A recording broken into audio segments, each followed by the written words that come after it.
how to find your recordings on Zoom for Windows. So if you want to find your recordings on your Zoom, then what you need to do is first you need to open up your Zoom application.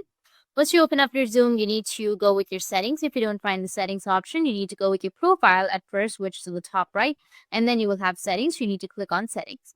And once you're on your settings, you're on the left side, you will have recording option. You need to click on recording, and here you will have the storage location. So as you can see, your storage location is right here. But before that, make sure that you turn on your recordings and make sure that you've recorded something. Now, if you've recorded and if you have some recordings, you need to just go with open, which is right here.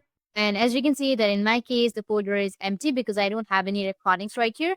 But if you just click on open, it will take you to the location and here you will have all of your recordings. That's how you can find your recordings on your Zoom. And if you have any questions, feel free to comment below. Thanks for watching.